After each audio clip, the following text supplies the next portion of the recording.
नारायण नारायण नारायण श्रीमन नारायण नारायण श्रीमन नारायण जगवोदारायण श्रीमन नारायण जगवोदारा लक्ष्मी नारायण नारायण नारायण लक्ष्मी नारायण नारायण नारायण प्रभु तेरी शरण प्रभु तेरी शरण प्रभु तेरी शरण प्रभु तेरी शरण राम जी तेरी शरण श्याम जी तेरी शरण राम जी तेरी शरण श्याम जी तेरी प्रभु तेरी शरण प्रभु तेरी शरण प्रभु तेरी शरण प्रभु तेरी शरण श्रीमन नारायण नारायण नारायण श्रीमन नारायण नारायण नारायण लक्ष्मी नारायण नारायण नारायण लक्ष्मी नारायण नारायण नारायण बोलिए श्री लक्ष्मी नारायण भगवान की भाष्यकार भगवान श्री रामानुजाचार्य स्वामी जी महाराज की श्री प्रतिवाद वेंकटाचार्य स्वामी जी महाराज की अनंताचार्य श्री व्याधि स्वामी जी महाराज की परमाचार्य श्री रामकृष्णाचार्य स्वामी जी महाराज की विश्वन जगदाचार्य श्री तिडंडी स्वामी जी महाराज की पावन भाव की पावन स्थल की पावन महामहोत्सव की जय जय श्री सीताराम जय जय श्री राधेश्याम जय जय श्री श्रीमन्नारायण जय जय श्री भास्कर जय जय श्री रामानुजाचार्य जय जय श्री रामानुजाचार्य हरि ओम शांति शांति शांति अनंताचार्य कृपया वेदांत द्वयपारगम रामकृष्णान सर्वज्ञ विश्वक्षेण मुनिं भजे। परमाराध्य श्री लक्ष्मी नारायण भगवान नित्य वंदनीय पूज्य गुरुदेव श्री त्रिदंडी स्वामी जी महाराज के जीवन चरणों में कोटिशः नमन। भगवत भागवत आचार्य कैंकर्य पारायण महानुभाव उत्तर प्रदेश देवरिया की पावन भूमि से चलकर आए हुए भक्ति वाटिका पीठाधीश्वर श्री लक्ष्मी वेंकटेश दिव्यदेश संस्थानों के संस्थापकाध्यक्ष जगत गुरु रामानुजाचार्य स्वामी राजनारायणाचार्य जी महाराज द्वारा आप अनुष्ठान के रूप में भागवत कथा को श्रवण करते आ रहे हैं। दो चार शब्दों को मैं औपचारिक रूप में दो चार शब्दों को निवेदन करके आ रहा हूं। अभी स्वामी जी ने आज कथा के माध्यम से भगवान का प्रगट महोत्सव मनाया है।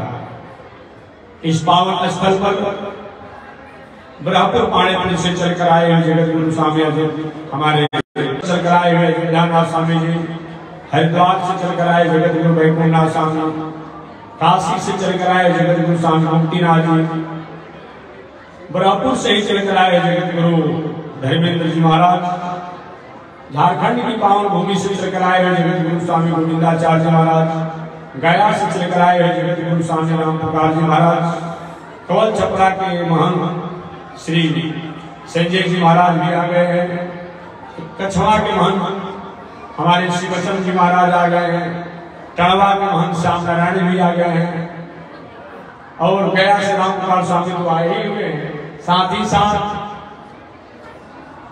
हमारे अच्छे सरस्वता कहने वाले आनंद बिहारी जगत गुरु रामानुजाचार्य आनंद बिहारी शास्त्री जी मन संचार की व्यवस्था करते हैं। दिल्ली से चलकर आए हुए जगत गुरु गोपाल जी महाराज भी आ गए हैं और आरा एक चक्रा पर चल कर आए, आचार्य गिरधर शास्त्री महाराज हैं। काशी की पावन भूमि से चल कर आए हुए जगत गुरु रामानुजाचार्य आचार्य मारुति किंकर जी महाराज को कथा सुनाई रहे। ऐसे तमाम संत महात्मा धंडियाम श्रीकांताचार्य स्वामी जी पीछे बैठे हैं। सभी लोग इस पावन आयोजन को मंगल करने के लिए उपस्थित हुए हैं और धीरे धीरे सभी लोग आ ही रहे हैं। चलिए अल्प समय में अल्प बातों को मैं निवेदन करूंगा। पिछले दिन मैंने निवेदन किया था, किसी भी संरचना को चलाने के लिए, सिस्टम को चलाने के लिए 3 चीजों की आवश्यकता पड़ती है, या 3 ही चीज होता है। सबसे प्रथम बताया गया है कि सृष्टि हो, जनसंख्या हो, प्राणी हो, या उसको समष्टि कहते हैं। समष्टि में सब कुछ आ जाता है। समष्टि शिक्षा, संसाधन या साधन। समष्टि के अंतर्गत अनेक प्राणी आ जाते हैं। शिक्षा के अंतर्गत वेद से लेकर उपनिषद से लेकर सारे शास्त्र आ जाते हैं। और साधन के अंतर्गत प्राणियों को उनके जीवन जीने के लिए कौन कौन से साधन चाहिए वो आ जाते हैं। भगवान श्रीनारायण सृष्टि के प्रारंभ में अपने सत्य काम सत्य संकल्प से, ये बहुत भूखा तरीके हो सकता नहीं, अपने सत्य काम सत्य संकल्प से अपनी आराधनीय शक्ति को प्रकट किया। इस आराधनीय शक्ति को महालक्ष्मी के नामों से जानते हैं। महालक्ष्मी जी ने भगवान से प्रार्थना की। देखिए, कोई भी अंचल होता है वो अपने आराध्य के प्रति प्रार्थना करता है, आग्रह करता है। आग्रह करने का, प्रार्थना करने का, पुरस्कार करने का यह हमारा मौलिक अधिकार बनता है। लक्ष्मी जी भगवान से प्रार्थना की, प्रभु पहले के जैसा सृष्टि का विस्तार करें। पहले तो भगवान ने कहा मैं सृष्टि अब आगे नहीं करूंगा। महालक्ष्मी ने पूछा ऐसा क्यों नहीं आप करेंगे? भगवान ने कहा ये दुनिया के लोग हमारे से ही साधन प्राप्त करते हैं, संसाधनों को प्राप्त करते हैं, वस्तु को प्राप्त करते हैं, लेकिन हमको ही भूल जाते हैं। भगवान से पूछा गया, प्रभु ये दुनिया का सबसे बड़ा आश्चर्य क्या है?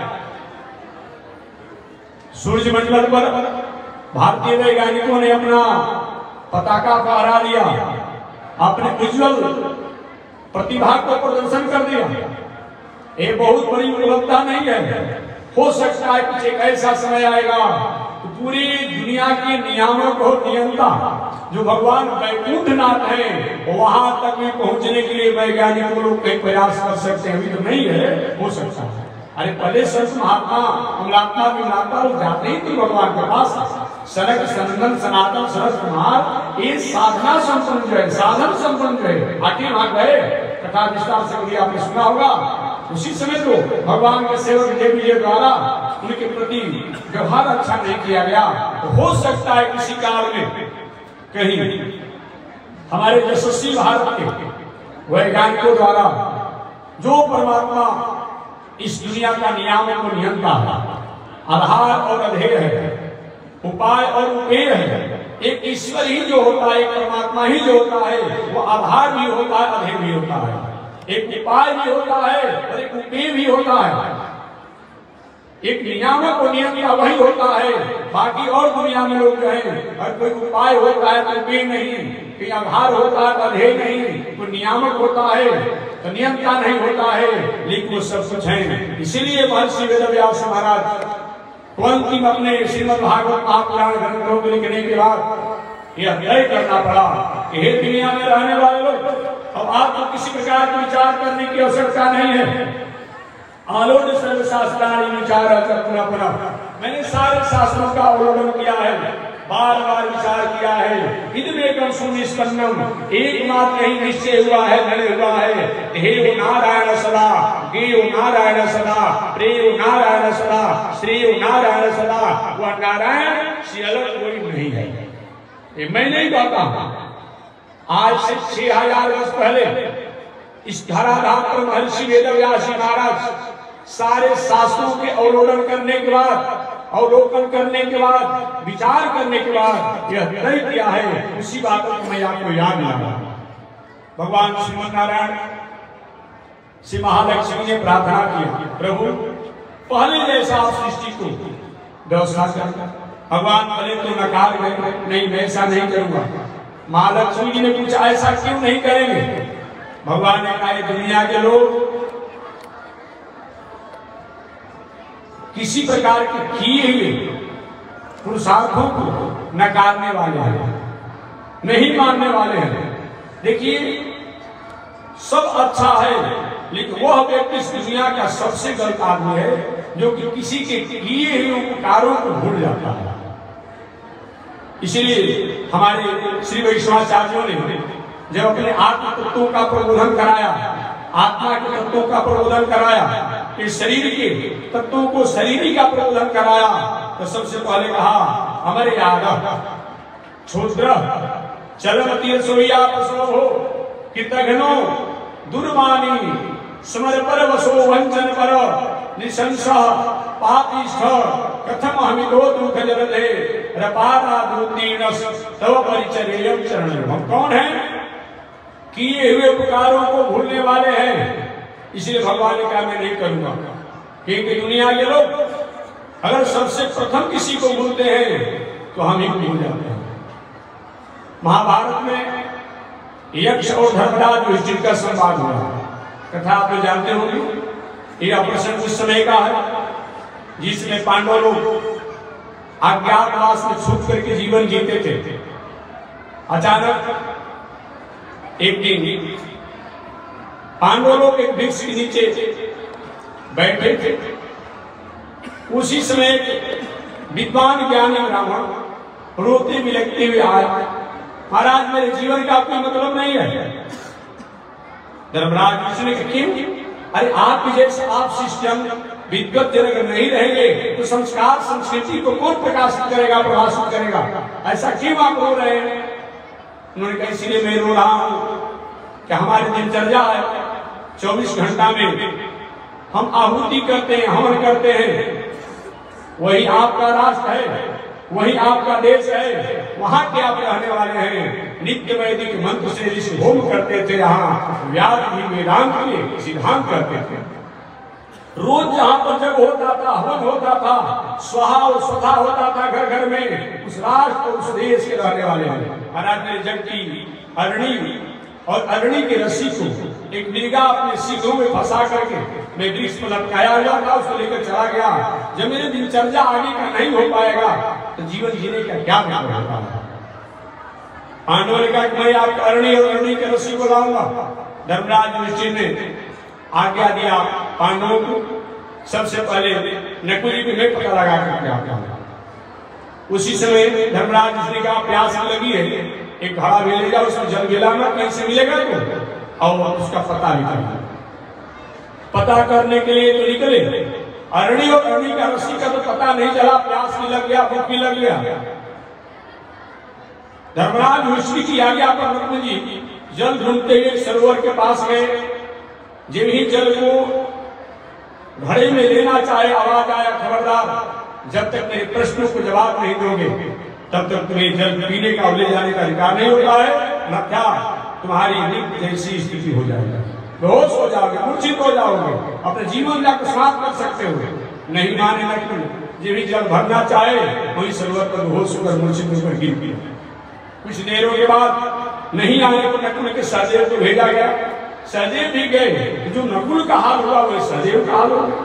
कुछ देरों के बाद अर्जुन को विदा किया गया, अर्जुन की भी हाल वही हुई जो दोनों भाइयों का हुआ था।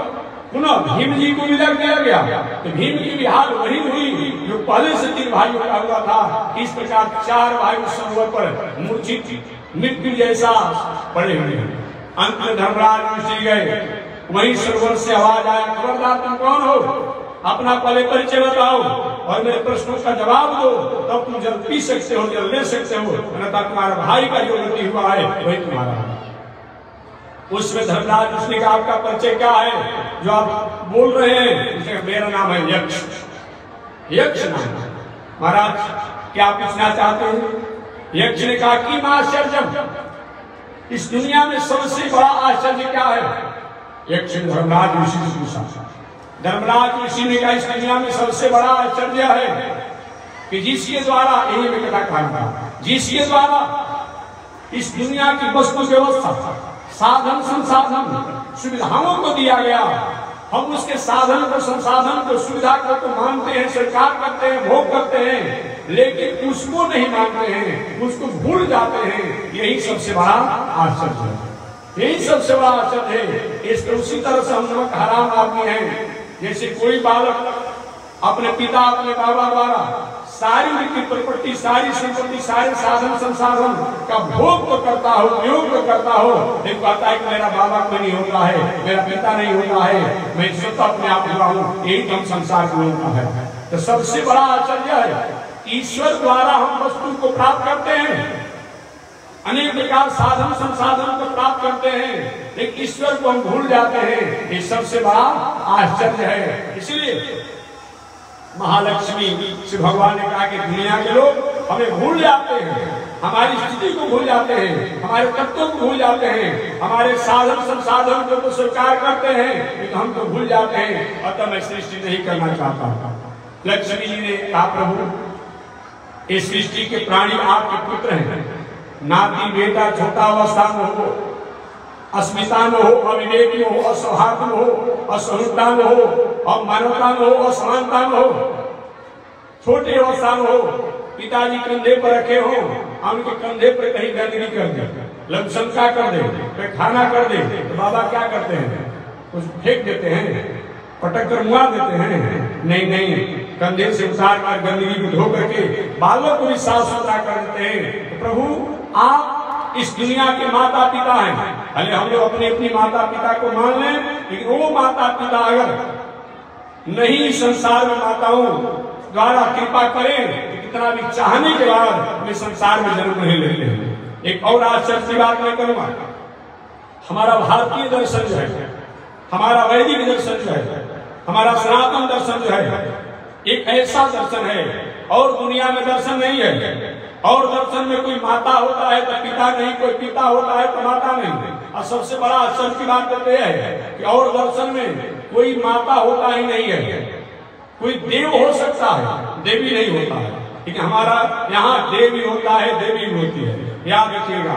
और हमारे भगवान, हमारे ईश्वर एक ऐसे ईश्वर है जो कि हम सब कुछ उनको मानते हैं और सब कुछ है। तमेव माता, सबसे पहले माता का संबंध भगवान से है। जैसे माता अपने गर्भ में अपने बालों को संरक्षित और संवर्धित करती है, उसी प्रकार भगवान जो है पूरी दुनिया को अपने ही द्वारा पलित पोषित और विकसित करते हैं। अतः भगवान माता भी है, पिता है, पिता रक्षक होता है, पिता का भी काम करते हैं। अर्थात भगवान ही जैसे हैं जो माता पिता बंधु और सब कुछ होते हैं। महालक्ष्मी ने प्रार्थना किया, प्रभु आप प्राणियों की माता है, पिता है, क्या अपने स्वरूप को भूल जाएंगे? भगवान ने कहा ठीक है, मैं सृष्टि करूंगा। वही आगे चलकर भगवान श्रीमद नारायण ने 3 प्रकार की सृष्टि किया, प्राणियों का सृष्टि, प्रकृति का सृष्टि और ज्ञान का सृष्टि। सबसे पहले भगवान श्रीमद नारायण ने प्रकृति की सृष्टि की। प्रकृति की सृष्टि में पृथ्वी, जल, वायु, आकाश, पर्वत, वृक्ष, झरने इत्यादि, इसकी सृष्टि किया गया। दूसरा सृष्टि जो हुआ उसमें वेद, इतिहास, पुराण। एक बात और मैं निवेदन करना चाहूंगा, अभी मैं विद्या में बात एक महानुभाव हमसे पूछा कि महात्मा जी महाभारत, पुराण, इतिहास ये तो बात का चीज है? नहीं। मैंने कहा शायद शास्त्र को पढ़ने में आपने कृपणता किया। हमारे श्री वैष्णवाचार्यों ने निवेदन किया है, इसलिए कभी कभी ऋतंबरा बुद्धि का, प्रकृति बुद्धि का, विज्ञ बुद्धि का उपयोग नहीं किया जाएगा तो हम जानते हुए भी इस बातों से अछूता हो जाते हैं। मैंने कहा कि आप जैसे महापुरुष इस तरह का बात बोलेंगे तो और दुनिया क्या करेगी? ये मत कहिए इतिहास, पुराण, स्मृति, इतिहास जो है ये बात का है। नहीं, ये भी जब वेद है उसी समय ये भी है। उसने कहा कोई प्रमाण आपके पास है? उन्होंने कहा हमारे पास प्रमाण है, हमारे पास समय का 3 प्रमाण मेरे पास है। महात्मा जी बताइए 3 प्रमाण कौन कौन है? तो मैंने सबसे पहले त्रेता युग का उदाहरण दिया। त्रेता युग का उदाहरण दिया कि भगवान श्री राम जब लंकापुरी से लौट करके आए तो घर घर में इतिहास पुराण की कथाएं हो रही थी। जब इतिहास पुराण था ही नहीं तो कथा कैसे होगा? कैसे कथा होगा? इतना ही नहीं, भगवान श्री राम जब गए थे, अयोध्या से जब गए थे, तभी घर घर में सब लोग इतिहास पुराणों की कथा सुनते थे कि कब राम जी आएंगे। ऐसे अगर माना जाए तो व्यास महाराज तो द्वापर युग में आए हैं, इसे मालूम पड़ता है त्रेता युग में भी इतिहास पुराण था। जहां तक सतयुग की बात है तो सतयुग में हिरण्याक्ष हिरण्यकशिपु ने यह घोषणा किया था कि कोई भी व्यक्ति जाए पूजा नहीं करेगा, पाठ नहीं करेगा, जग नहीं करेगा, दान नहीं करेगा, तो ये जो भी यज्ञ दान पूजा पाठ है ये कहीं पुराण इतिहास इत्यादि द्वारा ही होता है। केवल वेदों के मंत्रों द्वारा हम यज्ञ इत्यादि नहीं, इसमें इतिहास का भी, इसमें पुराण का भी, इसमें स्मृति का भी वाक्य होता है। उस समय भी उस हिरण्याक्ष हिरण्यकशिपु ने घोषणा किया था कोई भी कथा नहीं सुन सकता है। कथा सब जो है एक पुराण इतिहास से ही होता है, केवल वेद से नहीं होता है। वेद से होता है, केवल वेद से नहीं होता है। जब अगर वहां इतिहास नहीं था, पुराण नहीं था, तो कथा कैसे होती थी? कैसे लोग लगाए हिरण्याक्ष हिरण्यकशिपु ने? इससे मालूम पड़ता है कि सतयुग में भी अपना इतिहास पुराण स्मृति थी। द्वापर युग में तो कोई बात कहना ही नहीं है। चलिए एक बात तो मैंने बता दिया। हमारे श्री वैष्णवाचार्यों ने श्री वचन भूषण ने कहा है वेदार्थो निश्चितव्य स्मृति इतिहास पुराण। इससे तो पता ही चलता है कि लगभग वेद के समान या वेद से पहले ही कह सकते हैं कि कहते वेदार्थ हो, वेद का अर्थ निश्चितव्य निश्चय किया जाता है स्मृति द्वारा, इतिहास द्वारा, पुराण द्वारा। तो जब वेद के अर्थ निर्णय करना होता है तो इसका मतलब कि स्मृति इतिहास पुराण भी कहीं उसी समय का है। अर्थात वेद के अर्थों को अगर कोई निर्णय करने वाला कोई नहीं रहेगा तो वेद के अर्थों को कैसे हम निर्णय कर पाएंगे? इसलिए मालूम पड़ता है इतिहास पुराण स्मृति तब से है जब से वेद है, इसको नकारा नहीं जा सकता। और भी अनेक उदाहरण है, एक में प्रसंग वर्ष चल रहा है। भगवान श्रीमन नारायण ने ज्ञान का सृष्टि किया और ज्ञान की सृष्टि किया तो सबसे पहले वेद को भगवान ने बनाया नहीं है। जैसे आपने अपने रोमकूपों को रोमा को उगाया नहीं है, आपने सिर के बाल को कहीं जमाया नहीं है, भगत आपके द्वारा हो गया है। तो भगवान ने वेद को प्रकट नहीं किया है। जहाँ निश्चता वेदा, भगवान से वेद, भगवान के श्वास से वेद प्रकट हुआ है, भगवान के श्वास से वेद प्रकट हुआ है। ऐसे भगवान श्रीमन नारायण ओंकार रूप में वेद सबसे प्रकट प्रथम हुआ। वह ओंकार का मतलब क्या होता है? जिसको आप लोग ओम कहते हैं। आज के कुछ परिपाटी कुछ दर्शन ऐसा है, हालांकि मैं कहना बंद कर दिया, हम लोग थोड़ा सा नाराज हो जाते थे। एक बहुत बड़ा दुनिया में विदंडावाद चल रहा था, ओम हटाओ सब कुछ खाओ, शिव बाबा को गुरु बना लो। थोड़ा डाउन हुआ है लेकिन जहां तहां है। ये कौन सा धर्म है जी? ये काहे का धर्म है जी? इस धर्म से क्या होगा जी? धर्म का मतलब क्या होता है? जिनको धरने के बाद, जिनको पकड़ने के बाद, जिनको मानने के बाद, जिनको सुनने के बाद, जिनको समझने के बाद हमारे जीवन में किसी प्रकार की खामियां हो, किसी प्रकार का दोष हो, किसी प्रकार की बुराई हो, वो हमेशा हमेशा के लिए त्याग हो जाए और सत्कर्मों को करने के अधिकारी हो जाए, उसी का नाम धर्म है। और ऐसा नहीं होता है धर्म के द्वारा तो सही में हमने धर्म के तत्वों को नहीं जाना। इसलिए धर्म का दूसरा अर्थ क्या होता है? घीयते पतने की धर्म। हम गिरते हैं, हम गिर रहे हैं, हम गिरने वाले हैं। इसको धरने के बाद, इसको पकड़ने के बाद, इसको सुनने के बाद हमारे भटकने की जो समय है वो हमेशा के लिए रुक जाए और अच्छे मार्गों पर चलने का हमारा प्रशस्त मार्ग निर्णय हो जाए, उसका नाम क्या है? धर्म है। और धर्म के अनेक परिभाषा बताए गए हैं। और अंतिम में धर्म का अर्थ भी होता है जिस व्यवहार से जिस कर्म से, जिस आचरण से आपके मन में अशांति हो रही हो, आपके लोगों को शांति हो रही हो, आपके परिवार को शांति हो रही हो, ऐसा व्यवहार किसी के साथ नहीं करे। इसी के नाम क्या है? धर्म है। जैसे आप किसी दुकान पर सामान खरीदने के लिए, किराना, आपने 50 रुपया का सामान लिया, आपने 200 का नोट दुकानदार को धरा दिया, दुकानदार में भीड़ भाड़ हो और उसने क्या किया, 200 रुपया के नोट को अपने बक्सा में डाल दिया।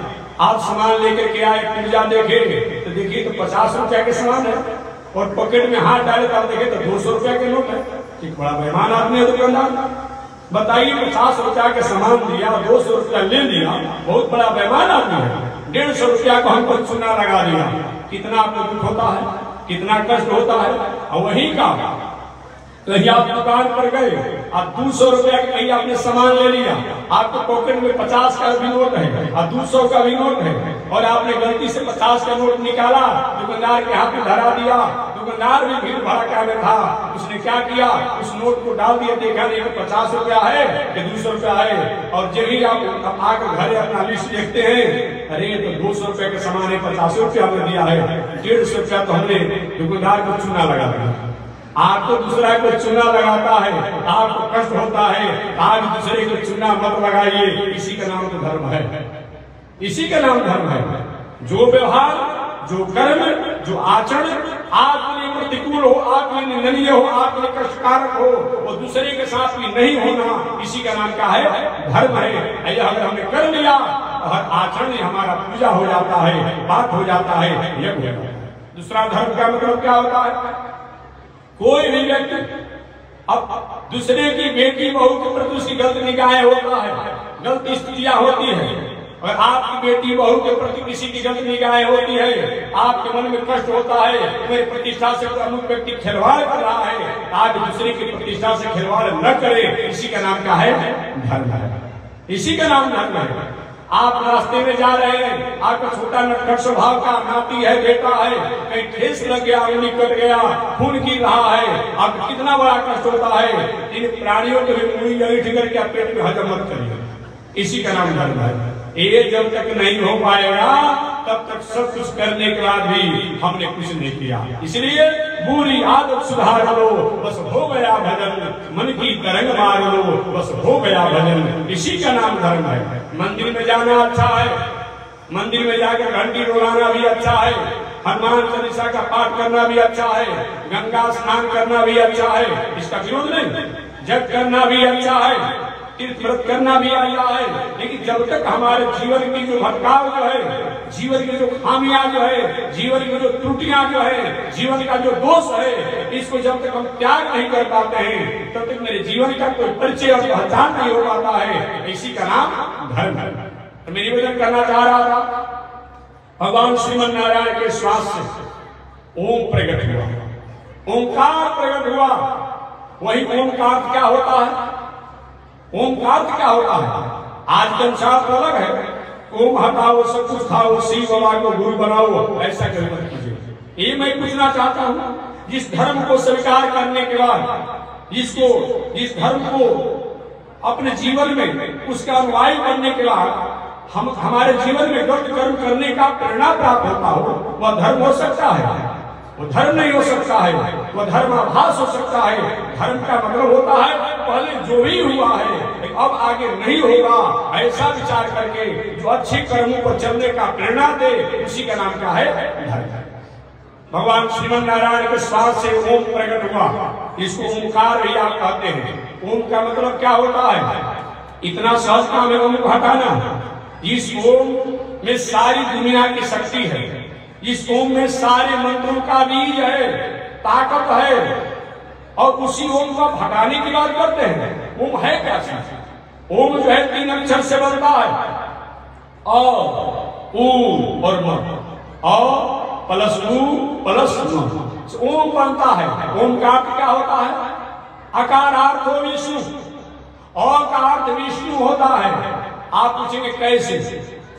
जैसे क, ख, ग, घ, अंग, जब भी आप उच्चारण करते हैं अगर क्या अ का उच्चारण हो जाता है, आप क से म पर्यंत अपने अपने उच्चारण करेंगे, हमेशा अ का उच्चारण हो जाता है। नहीं लिखते नहीं है, लेकिन जब भी हम क ख ग घ पढ़ते हैं अ का उच्चारण हो जाता है।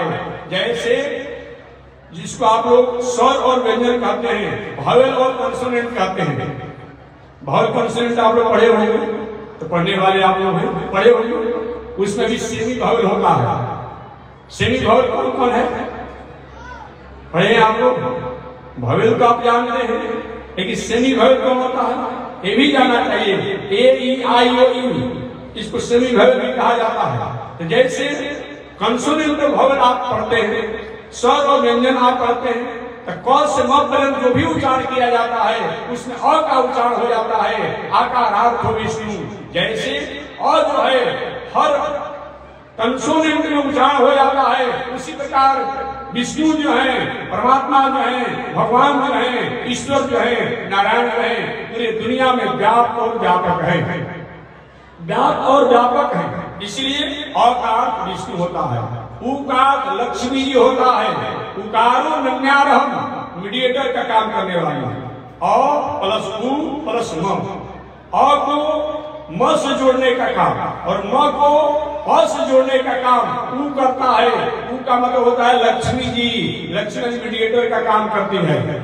और मकारार्थो जीव, म का अर्थ जीव होता है, जीवात्मा होता है। क्यों होता है आप अंगुली को गिन लीजिएगा, क ख ग से लेकर के म तक कितना अक्षर हुआ, 25 अक्षर होगा। क से म तक गिनिएगा 25 अक्षर होता है। 24 तत्व जड़ होता है, 25वां तत्व जीवात्मा होता है। और 24 तत्व कौन कौन है? पृथ्वी, जल, वायु, आकाश, अग्नि, ये 5 तत्व हो गया।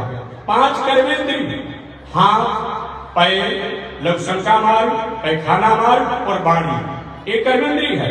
5 ज्ञानेंद्रिय, जिससे ज्ञान प्राप्त होता है, आंख, कान, नाक, जीभ और चमड़ी, ये 15 तत्व हो गए। और 5 ज्ञानेंद्रिय के एक एक विषय है।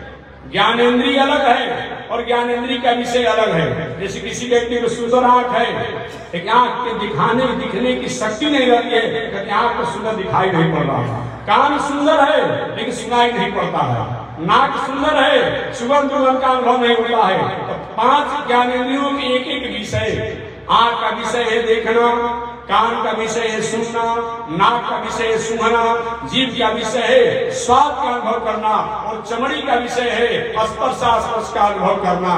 ये 20 तत्व हो गए। और 4 तत्व मन, बुद्धि, चित्त, अहंकार, यही 24 तत्व जो है, ये 24 तत्व से हमारा और आपका एक मिलन बना हुआ है, जिसको शरीर हम बना पाते हैं। यही 24 तत्व है। ये 24 तत्व का तब तक महत्व नहीं है जब तक इसमें एक तत्व नहीं रहता है। वो तत्व के रहने के कारण ही इसको जीव प्राणी मनुष्य कहा जाता है। उसका नाम है आत्मा, उसका नाम है जीवात्मा। ये 25वां तत्व होता है। अब 25वां तत्व का तब महत्व होता है जब इसमें 26वां तत्व होता है। वो 26वां तत्व कौन है? उसका नाम है परमात्मा। जब 26वां तत्व शरीर में नहीं रहना चाहता है तो जीवात्मा कहता है कि हम भी नहीं रहेंगे। और जब जीवात्मा नहीं रहता है, ये 24 तत्व जो है अलग अलग हो जाते हैं। जल तत्व अलग हो जाता है, वायु तत्व अलग हो जाता है, अग्नि तत्व अलग हो जाता है। लोग कहते हैं शरीर ठंडा हो गया, अब शरीर ठंडा हो गया लोग कहते हैं। ये सब अलग अलग हो जाता है। बाणी काम नहीं करता है, पैर काम नहीं करता, हाथ काम नहीं करता, आंख काम नहीं करता है। जो ही एक परमात्मा तत्व को शरीर से निकलने के कारण यह आत्मा तत्व जीवात्मा तत्व स्वतः अलग हो जाता है। और इस अलग होते ही ये 24 तत्व जो है अलग हो जाता है। अतः इस शरीर का साफल्य, इस शरीर का मंगल तो तब है जब उस परमात्मा को हम स्वीकार करते हैं। अर्थात उन परमात्मा से अलग अगर इस शरीर को हम स्वीकार करते हैं तो हमारे में और पशुओं में बहुत अंतर नहीं है। नीतिकारों ने कहा है आहार निद्रा भय मैथुनम च, अष्टोत्तर बहुत नहीं बोले तो समय के लिए बोलना है। भोजन संतानोत्पत्ति केवल करने के लिए संसार में नहीं आए हैं, और भोजन करने के लिए केवल संसार में हम आए होते, भगवान हमको हाथी बना दिए होते, दिन भर भोजन करते रहो। देखते नहीं है केवल भोजन करने के लिए संसार में नहीं आए हैं, केवल सोने के लिए नहीं आए हैं। अगर सोने के लिए आए होते अगर सांप सोते रहता है। केवल संतानोत्पत्ति के लिए नहीं आए हैं, मर्यादा अनुसार संतान का जन्म दीजिए, अन्यथा केवल संतानोत्पत्ति के लिए होता तो कुत्ता सियार बिलार वो जन्म देते हैं संतान को। यही हमारा काम है, केवल भयभीत होने के लिए। देखिए, भय नहीं करना चाहिए लेकिन लज्जा करना चाहिए। याद रखिए, जो होने वाला है हो करके रहेगा, जो नहीं होने वाला है वो नहीं होगा। इसलिए अवश्य में भोक्तव्यम कर्म शुभाशुभम, ऐसा विचार करते हुए हमें कर्म तो करना चाहिए, लेकिन ये नहीं होना चाहिए कि अमुक ऐसा करते हो जाएगा। कुछ लोग कहते हैं महाराज हमका तबार नहीं सहता है, कुछ लोग को मंगल नहीं सहता है, कुछ लोग को सुमार नहीं सहता है, कुछ लोग को छठ नहीं सहता है, कुछ लोग को नवरात्र नहीं सहता है, कुछ लोग को शिवरात्र नहीं सहता है। हम आपको बता दीजिए क्या आपको सहता है, हमको बता दीजिए। सोना सहता है आप लोग को? घर में ऐसा कोई घर होगा जो कभी न कभी कोई व्यक्ति इस घर में सुते रह गया? प्राय ऐसा घर में होगा, ऐसा कोई घर नहीं होगा जिस घर में एक दो आदमी सोते रह गए। अब कहीं हमारे घर में सोना नहीं सहता है, ऐसा होता है? ऐसा कोई घर होगा जो कहीं हॉस्पिटल में चले दवाई कराने गए और दवा खाए और दवा खाने के बाद भी चले गए, और कहीं हमारे यहाँ रोग होने पर घर का दवा कराना नहीं सहता है, डॉक्टर से दिखाना नहीं सहता है, हॉस्पिटल में जाना नहीं सहता है। ये सहा दिया आपने ना। कितने लोग कपड़ा पहने थे और कपड़ा पहन कर मर गए, और कहीं हमारे यहाँ कपड़ा पहनना नहीं सहता है। चलो छोड़ दीजिए। इसीलिए कभी भी ऐसा मत कहिए अमुक काम हमको नहीं सहता है। नहीं नहीं, धीर पुरुषों वीर पुरुष बताया गया है, नहीं सहने वाला चीजों को भी सहाइए। राजा सगर ने एक जग का आयोजन किया, उस जग में 7,000 सगर महाराज के पुत्र चले गए, लेकिन सगर ने नहीं, मैं भारतीय और वैदिक संस्कृति को कलंकित नहीं करूंगा, मैं जग को सहा करके मानूंगा। और सगर महाराज ने क्या जग किया? आज भले ही 7,000 सगर के पुत्र चले गए, लेकिन अगर कपिल मुनि के तेज से नहीं चले होते, जिन पंडित पावनी तरन तारणी गंगा जी को आज हम जय गंगे जय शंकर अपने आप में सुबह गाते हैं ना, वह गंगा जी का दर्शन कहाँ से होता? तो कभी कभी संत महात्मा मनीषी अमलात्मा विमलात्मा के कहीं आवेश भी होता है, वह समाज राष्ट्र का कल्याण करने वाला होता है। कहीं भगवान कपिल देव कहीं सगर के वैष्णव को कहीं उन पर नाराज नहीं होते, कुपित नहीं होते। आज गंगा जी का दर्शन कहाँ से होता? इसीलिए इसमें भी रहस्य छुपा हुआ है। ऐसा विचार कर कभी भी अच्छे कामों को त्याग नहीं करना चाहिए। सज्जन पुरुषों का लक्षण बताया गया है, महापुरुषों का लक्षण बताया गया है, गृहस्थ का लक्षण बताया गया है। विपत्ति धैर्य मथा अभ्युदय क्षमा षड शिवा पटुता युधि विक्रमा, ऐसा बताया गया है कि विपत्ति धैर्य, कितना भी आपत्ति विपत्ति जीवन में आ जाए, कभी भी धैर्य धीरता को त्याग नहीं करना, ये मनुष्यों का लक्षण बताया गया है। विपत्ति धैर्य मथा हृदय क्षमा, जितना धन जन पद प्रतिष्ठा बढ़े सहज हो जाइए, सरल हो जाइए और सरल हो जाइए, ये बताया गया है। विपत्ति धैर्य मथा हृदय क्षमा सदस्य पटुता, वाणी जो होना चाहिए समाज को निर्णय करने वाला होना चाहिए। और युधि विक्रम, कोई भी अच्छे कामों को अगर संकल्प ले ले करने लगे तो समस्याएं आएगी। शास्त्र का नियम है, कोई भी अच्छा काम हम कर रहे हैं, अगर अच्छा काम नहीं भी होता है इसमें हमारा नुकसान होने वाला नहीं है, और हो जाएगा ठीक है, नहीं होगा कोई बात नहीं। आप कोई मंदिर बनाने के लिए निर्णय की मंदिर आधा बना के इस दुनिया में नहीं रहे, फिर भी अगर अच्छा काम हम करते हैं तो आधा भी रहने पर वो काम पूरा का ही फल प्राप्त होता है। ऐसा विचार करते हुए हमें निश्चित रूप में अच्छे कर्मों का कभी त्याग नहीं करना चाहिए। ये सज्जन पुरुषों का महापुरुषों का धर्म होता है। तो ओम के अर्थ में बता रहा था, ओम माने विष्णु, ऊ माने लक्ष्मी जी, अम्मा माने जीवात्मा अर्थात ब्रह्म जीव माया, इन तीनों का सूचक जो है ओम है। और सीधी सीधी मैं बात करूं तो दुनिया में जो भी शक्ति है, दुनिया में जो भी तत्व है, उन सभी तत्वों का बीज अगर कोई है उसका नाम क्या है? ओम है। ऐसे भगवान श्रीमन नारायण के श्वास से सृष्टि के प्रारंभ में ज्ञान के रूप में ओम प्रकट हुआ, और वही ओम आगे चल करके वेद के रूप हुआ।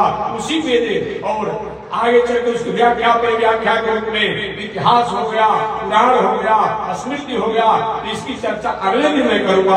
आज इसी के साथ वाणी विराम। भगवान श्रीमन नारायण ने सृष्टि के प्रारंभ में सृष्टि को चलाने के लिए समष्टि को प्रकट किया, प्राणियों को प्रकट किया और साधन को प्रकट किया और शिक्षा को प्रकट किया। उनके द्वारा हुआ। आगे किस तरह से तीनों का विस्तार हुआ, शेष चर्चा अगले दिन। एक बार भगवान का नाम ले, आगे परमात्मा की जैसी श्रीमन नारायण लक्ष्मी नारायण श्रीमन लक्ष्मी नारायण श्रीमन नारायण नारायण नारायण श्रीमन नारायण नारायण नारायण। बोलिए श्री लक्ष्मी नारायण भगवान की, भगवान रामानुजाचार्य स्वामी महाराज की, विश्व देवताचार्य सहित दंडी स्वामी महाराज की। हरि ओम। शांति है, शांति है, शांति।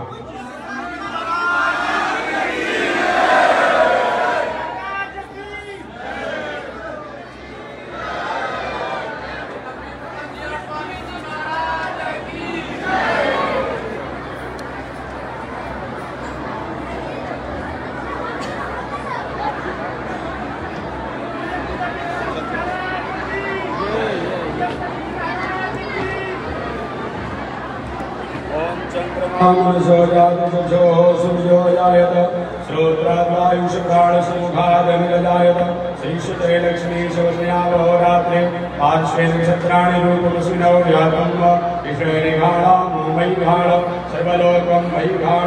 लक्ष्मी नारायण भगवान की। हरि ओम। शांति शांति।